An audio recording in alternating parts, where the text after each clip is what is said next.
What is the likelihood that an all-out cyber war could occur between Iran and the United States? There's already some that'll say that we're already in a cyber war with Iran. Iran is a very overt, aggressive type of regime where they use cyber capabilities to benefit their own regime, whether it's monetary gain or military preparedness.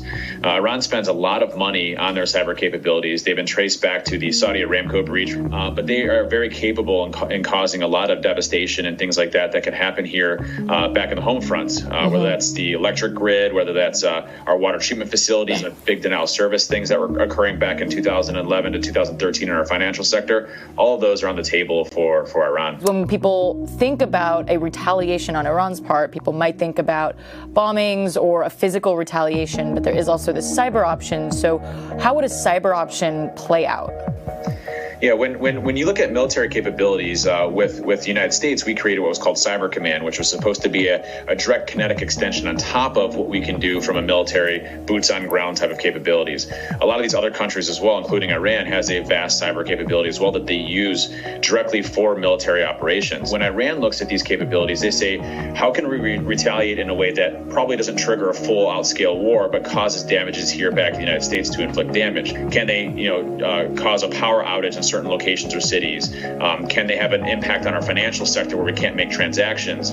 Typically, when we think about military capabilities, the measurement for the strength of the military capabilities is the physical equipment, how much a country spends on the military budget every year. How do you assess a country's cyber capabilities? I mean, we have the capabilities of shutting down entire countries, shutting down their communications. When you look at Iran specifically, they recognize that they cannot fight us one-on-one when it comes to a military campaign. We will win. And so Iran has spent a substantial amount of money beefing up their entire cyber warfare capabilities, and they have the ability to inflict that back on the United States as a way of trying to retaliate back without actually a full-blown warfare type of situation. Is the U.S. able to deflect and prevent Iranian cyber attacks? Unfortunately, the world that we live in today with technology and how we do business, every company, every military installation, they're all hooked up to the internet in some way, shape, or form. And if you look at Iran's capabilities, while they may not have the sophistication to target a lot of our classified systems or our core infrastructure networks for the military, they absolutely have those capabilities to inflict damage upon here in the United States. We don't really have a good deterrence to stop that. Companies really need to be cautious right now, especially with the turmoil that we're seeing.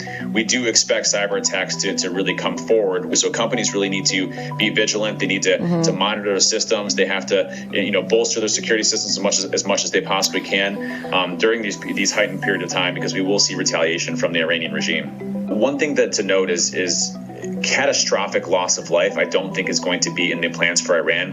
What we do expect, though, is things that can cause pain back here in the United States, that cause fear here in the United States to change policy, or maybe we can lift the sanctions, or there's talk of peace or things like that occur. It's really a back and forth that we're experiencing right now. Is there a world in which a cyber attack on the U.S. involves more countries than just two? You have the United States hacking China, China's hacking the United States is hacking Russia, Russia's hacking the United States. Everybody's hacking one another. But there are definitely allies in this field. You look at Great Britain, for example, in the UK, what we have with them and what we call our Five Eyes. Iran is very much supported by Russia, as well as, loose ties to China as well.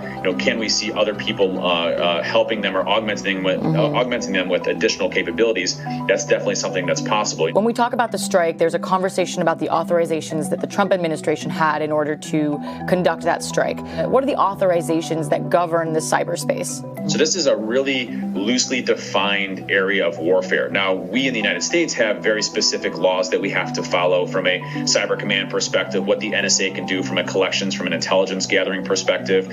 But other countries don't have those same restrictions. And so you have a lot of these groups working on behalf of the Iranian regime, working for the Iranian regime, working on behalf of Russia. All of these different organizations and groups, and trying to find out exactly who it is becomes really challenging. Right. And so this field is really difficult to understand attribution and who's actually hacking, as well as what the rules of engagement are. There's really no rules of engagement when it comes to cyber.